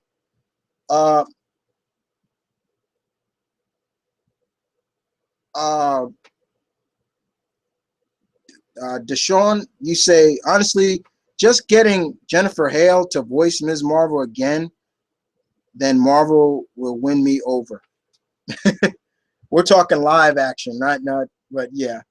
Also, Marvel has Spider-Man back, so we could see Carol interact with her BFF, Jessica Drew. Yeah, if they bring in Jessica Drew, but yeah, that's a good one.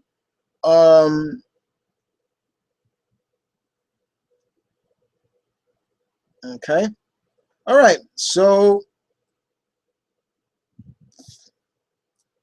I knew this was going to happen. CW need to stop when they said she was going to be like Felicity. I'm like, fuck this, worst news I heard today. See, yeah, that's what I've been hearing that too. Like she's going to be like Felicity. I'm like, all right. See, I know that you don't want to jump the gun as like, okay, well, she wasn't with, she was with Barry. We don't want to jump the gun with that, but it still is harsh to see. You don't want to see that. You don't want to see that. So let's move on to the next. I got 3 more topics to hit. Well, no, actually 3 more. Oh yeah, 3 more. 3 more to hit, actually. Next up, I'm going to give my opinions right now on the first 2 chronicles of Justice League Gods and Monsters. There you go. So the first 2 chronicles of it on Machinima here on YouTube. Now, you probably ask, why are they being shown on Machinima? They have a partnership now. Like there's some kind of partnership between Machinima and Warner Brothers or something now. So, or something like that. It's something technical, but they have a partnership with that. I watched the Batman one with Kurt Langstrom as this world's Batman.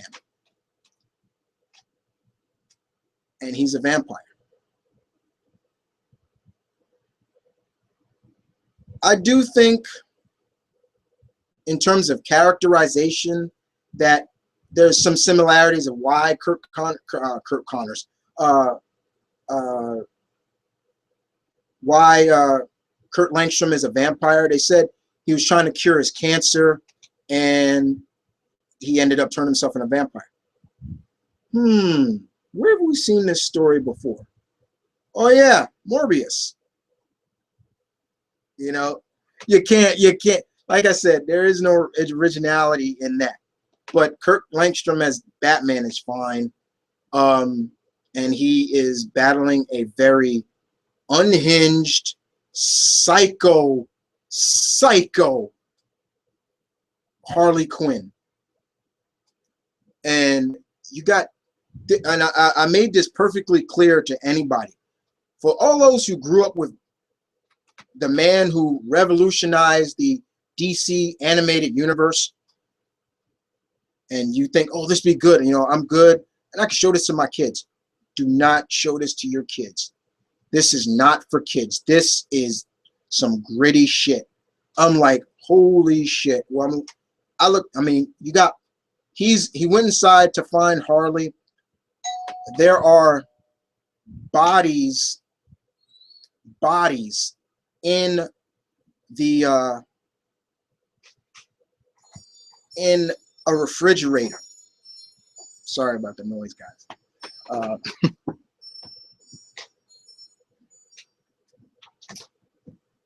Okay, sorry about that. There are bodies in a refrigerator. And Harley comes out, and she's basically damn near unhalf dressed. But you just look at her face. She is unfreaking hinged. Like she's like her eyes are huge, and she's like cringing at the teeth. And like I swear, if she went like this anymore, she would cringe her teeth worse than Mad Perot from Cowboy Bebop. That's how bad it was. And she's like, "You messing with my playthings," and she got a hammer, and she takes out a chainsaw. She cuts off this old woman's head, dead body. I'm like, oh my. I was like, whoa. And then, of course, what happens at the end was just like, oh shit. Then just recently, I watched the Superman version. Or, you know, in this world, Superman is Zod's son. He was raised by a Mexican family. So pretty much, this Superman is Latino. And in this world, it seems that Amanda Waller is the president, and the government created Brainiac to deal with Superman. And Superman goes in when they were going to destroy the city that Brainiac was attacking.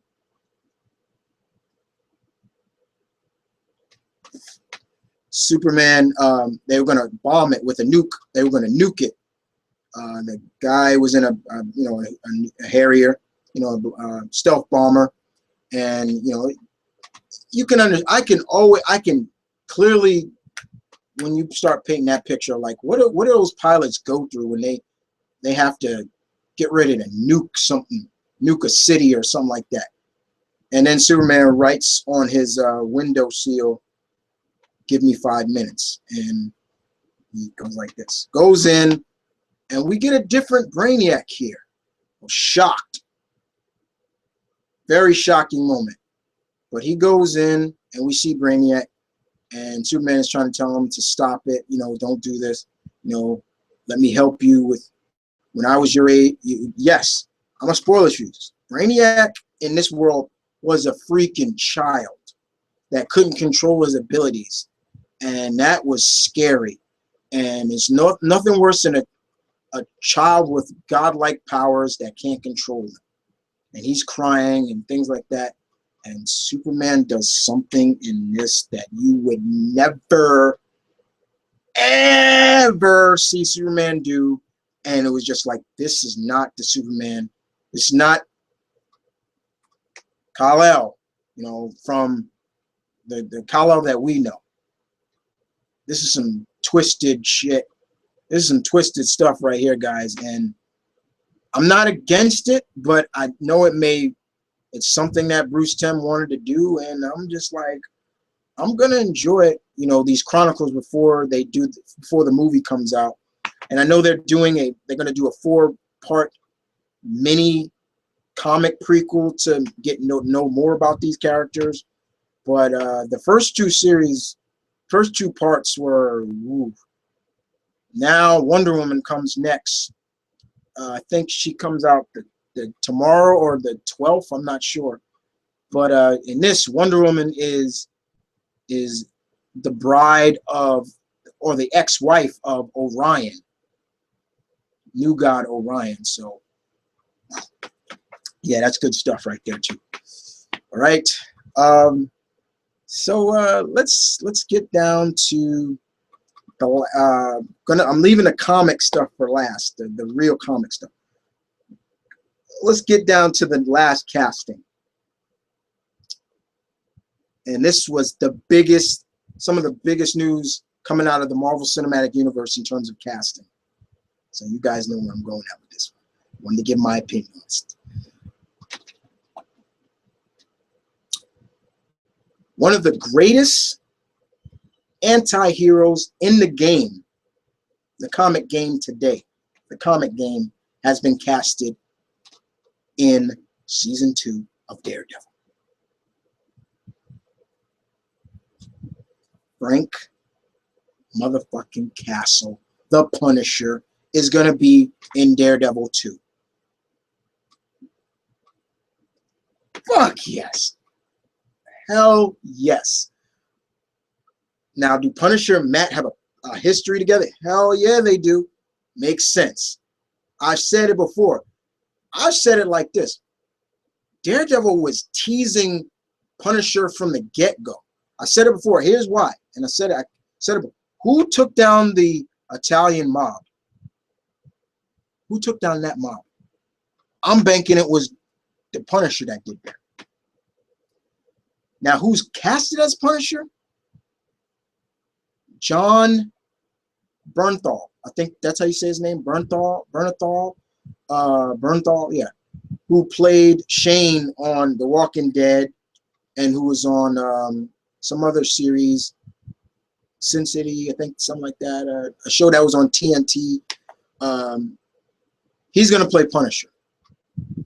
Good motherfucking casting. Excuse my language again. Yes. Excellent casting.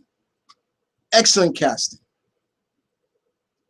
Now, we don't really know how many episodes Punisher is going to appear in, but they do say he's going to change the game in Matt's world. So we're probably going to see a lot of deaths, Punisher style. We're probably going to see those torture scenes that we've seen from that old school Punisher game. Remember that old school Punisher game? The interrogation, interrogation modes that we see in that old school Punisher game for the Xbox. Or we're going to see what Mr. Thomas Jane was doing in his movie, but he PG'd it. You know, like when he was using that he said he was going to burn the guy with the blowtorch, but he was just putting ice cream on his back and saying, you know, you're not really going to see it. It'll feel cold. And he was just going like this. We're going to probably see that.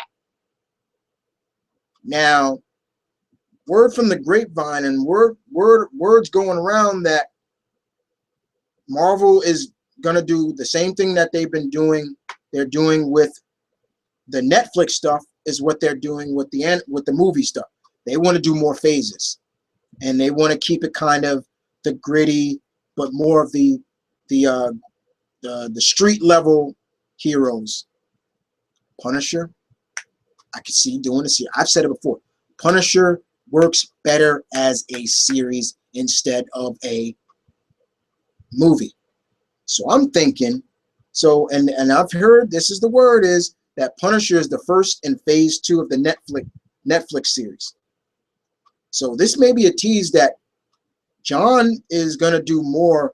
This is just kind of him making his debut in the Marvel Cinematic Universe and going into his own series.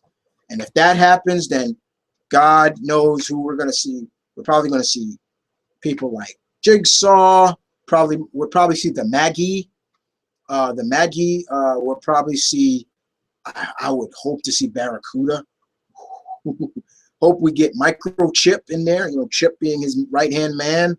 I hope anything. Here's what I hope also from Mr. Bernoff's version of the Punisher. I hope they mix up Ennis and Rucka's version of the Punisher. There you go. Perfect.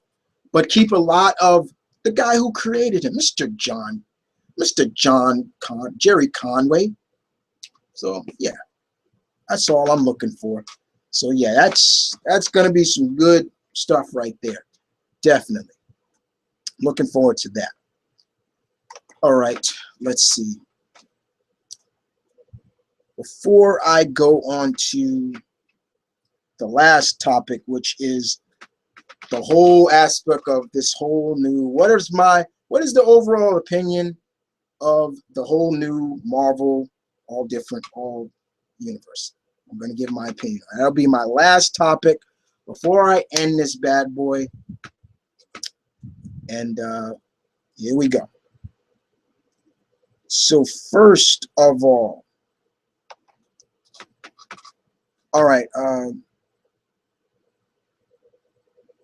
Like I said, Perry, you're asking questions. This is not the time for questions. So I'm going to have to not answer your questions. Yeah, sorry. No offense, but this is not a Q&A. I love Justice League Gods and Monsters. It's really good. Like I said, it's good, but it's not for everybody. It's really kind of sick at times. All right. Okay. Now the last topic. Oh, Jay, your comment is they could bring in Patty. I wouldn't mind that much. Okay, you know what? And I'm thinking that's who they're gonna bring in. I'm thinking it's gonna be Patty that they bring in. So they're gonna go definitely a lot of New 52 route of Flash. So I won't be too much against it, but I still think they're really trying to keep Wally and Iris away. They're following too much of the New 52, and you know how I feel about that. Right, final topic. The all new, all different Marvel universe. What's coming out? The post Civil Secret War. We've already started to see post convergence, and I've made my very big vocal. Been vocal about convergence. I thought convergence was kind of a letdown, guys. Personally, me, I thought it was going to be a lot better than it was. It didn't. The tie-ins were much better than the main story. It seems that nothing really changed because it's like with events, there's supposed to be like a aftermath of an event, like what's going on now after that event. We're not seeing this really. It's more of everything went back to normal. Everything's back to normal, and we're just picking up where everything's left off. I don't like that. There's no kind of aftermath, no kind of outcome of convergence. Sure, the heroes of Earth 2 are getting a new world to defend, but there's nothing more to that. I didn't like that. I don't like that. With Secret Wars, we're going to see some changes. Now, the only thing I will agree where I don't like what Marvel does, and I think we've all been saying it forever and ever and ever and ever and ever. Renumbering back to number one. All their books, I think, somewhat are going back to number one. Oh, I hate that. I hate that. I hate it. But seeing the all different, what these characters, the first posters they showed, the artist who drew all those is David Marquez. And on one of them, we had people like, we had Spider-Man up there and rocking a kind of a new update to his costume. His insignia, Spidey's insignia is his spider insignia is larger. It glows. His boots is a little bit different. You saw Spider-Woman. You saw Spider-Gwen, Miles, Kamala Khan, Ms. Marvel. You know, Black Panther, T'Challa. We've seen. You saw Captain, older Steve. Saw Falcon next to him. Well, not Falcon. You saw Sam as Captain America. I'm glad they're not going back to Steve as being Cap, but I guarantee you they're probably somewhere. We saw female Jane Foster, Thor. I like her as Thor. I like the concept. It's cool. We're seeing in the first concept, we see a lot of diversity, and I'm like, that's great. I love that. And I'm trying to forget else who is, so I'm gonna plug up the picture just to remember who else is on that. Okay. Let's see who we got here.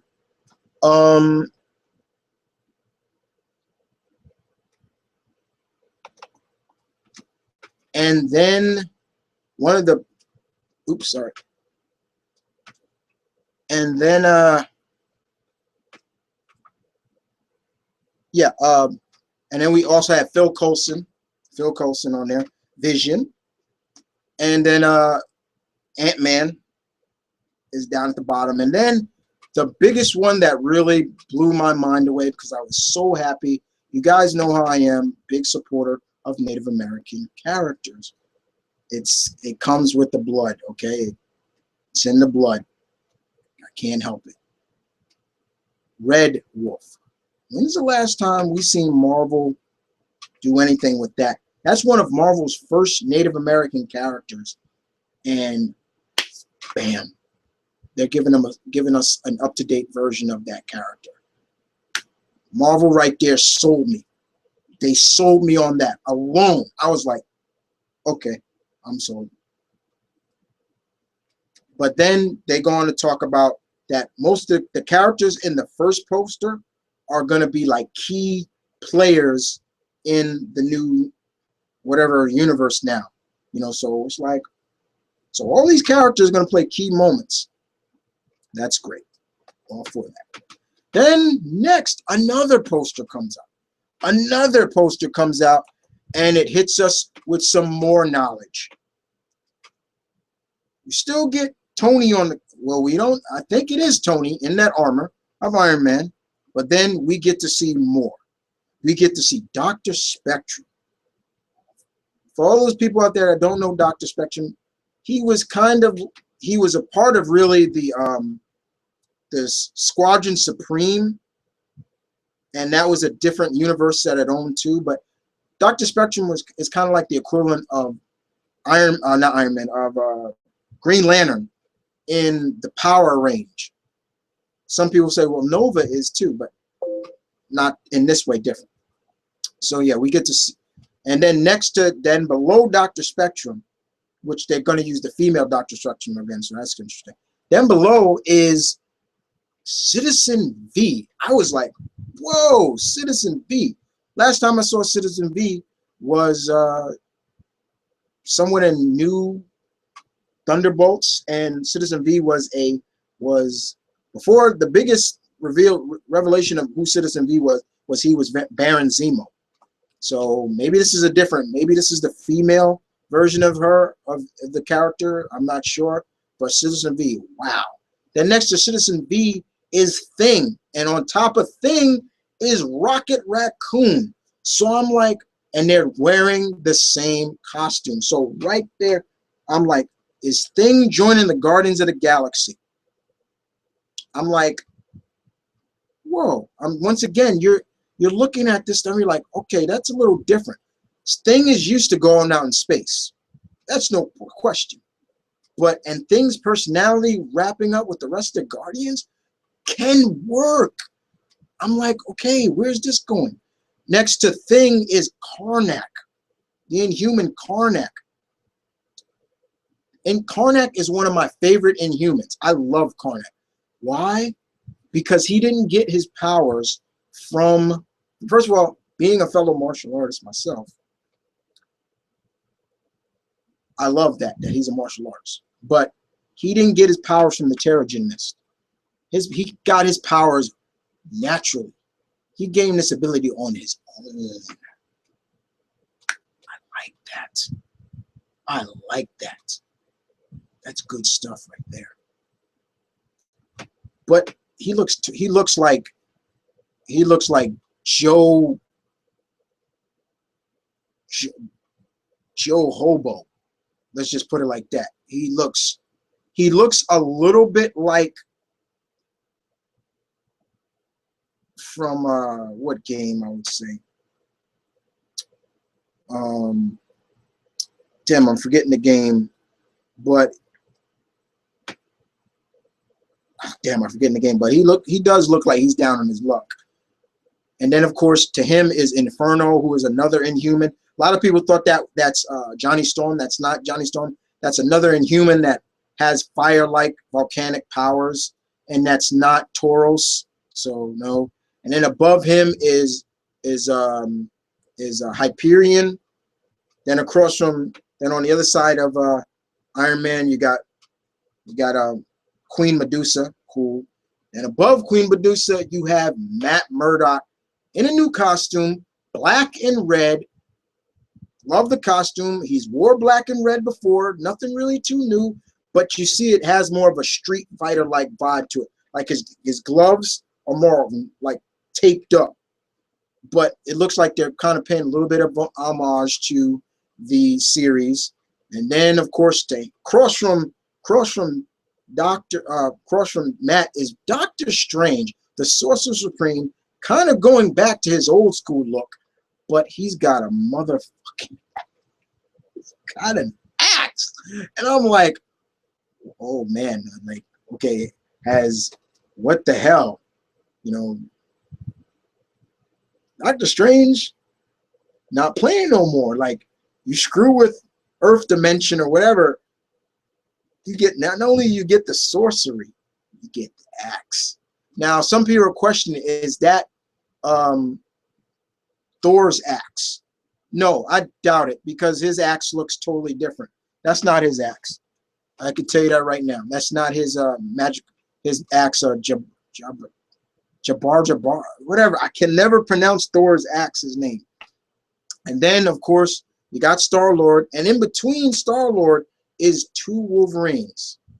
You got Old Man Logan, and then you got the new Wolverine, which this is really what first of all, everything about it I love. I'm so looking forward to what they're gonna bring with this. I've said it before.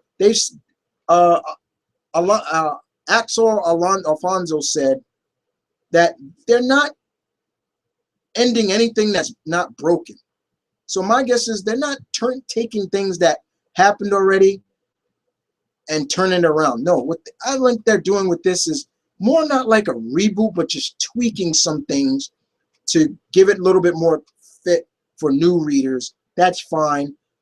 But X-23, the new, taking up her daddy's legacy, taking up daddy's mantle as Wolverine, I couldn't be happier.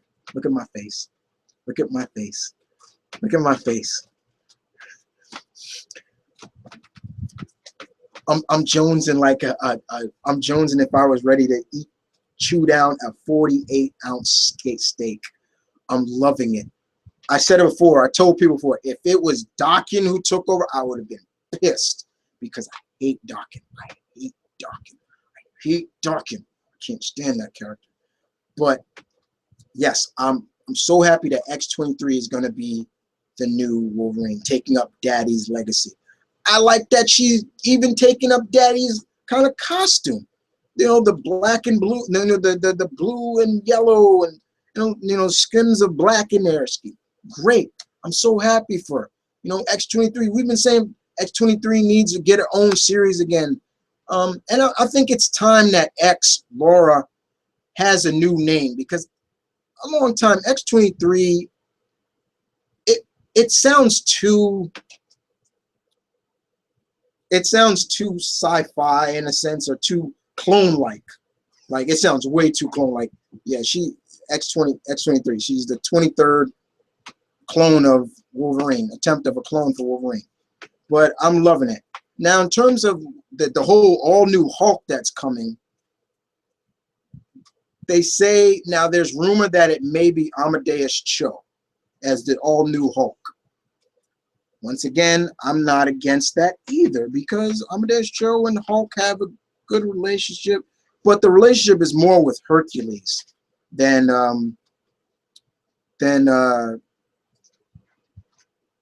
with Hulk. But I wouldn't mind seeing Amadeus Cho. You know, I really would really make me happy if the new Hulk was actually Rick Jones, because Doc Green, the Hulk, Rick Jones is no longer A-bomb anymore. He took that out of him, and I hate it. I'm like, there was so much they could have did with Rick as A-bomb. They ruined it. So I was a little pissed off about that. But they've said that the all-new Hulk is supposed to also kind of shake things up a little bit, just like how the all-new Thor did. So if it is Amadeus Cho, you got my endorsement. I'm cool with it. I got nothing against it. Marvel is trying some new things. They're trying something new. And I'm not saying that DC isn't, but DC, I love the big two. I'm not a Marvel guy and I'm not a DC guy. I'm Omni. I love them both. But I will say this. The whole Batman robot thing won't last long.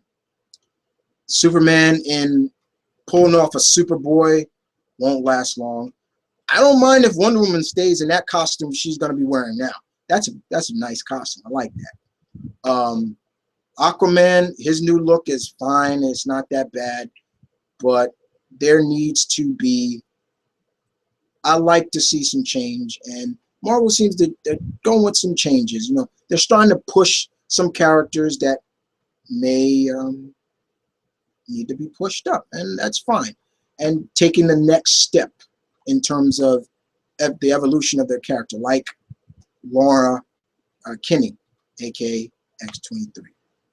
But I'm loving this all new, all different Marvel universe. I can't wait to see what this stuff is going to look like post Secret Wars, which they say the post of Secret Wars will be will take place 8 months after Secret Wars. So there'll be a little bit of time jump, but I'm looking forward to this. And who is going to be writing Iron Man? Bendis. I'm all for that. I'm all for that. I think Bendis has what it takes to write Iron Man. David Marquez's artwork will suit it well.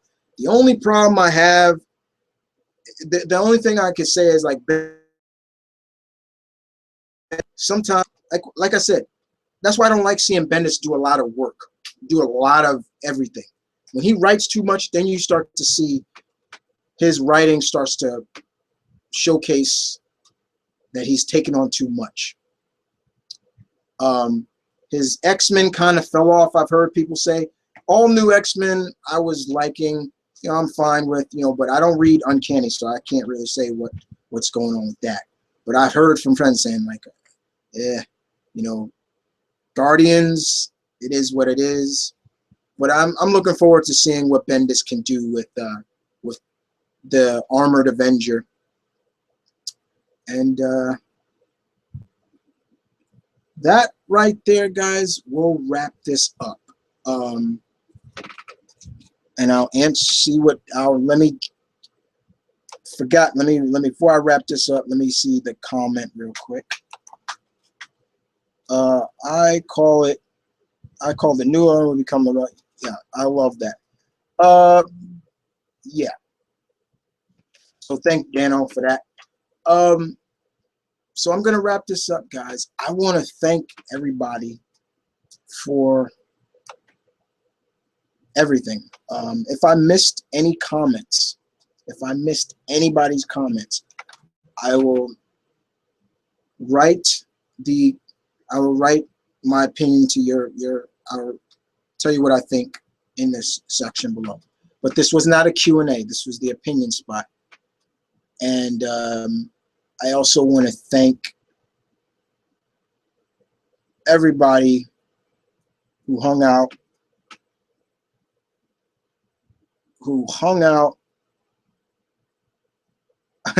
John Kramer. Screw Batman, Superman, Cap, and Iron Man. Let's see Punisher and Daredevil. That's real. Yeah, a lot of people are saying that too. But I want to thank everybody. Like I said, I want to thank everybody for helping me get to 300 segments of the opinion spot. And you guys enjoying the opinion spot. No matter what the topic was, you respected my opinion on it, and you gave your opinion back to me. As I've always said, give a little respect, you're going to get it right back. And I love that, you know. So, but the future of the opinion spot is still going to be going strong. You know, I have plans for what's the next opinion spot whatsoever. And I will see you guys next time. This is McConaughey saying thank you once again for the love. And this is the Opinion Spot, episode 300th live. This is McConaughey Kid signing off. You guys take care. See you guys next time.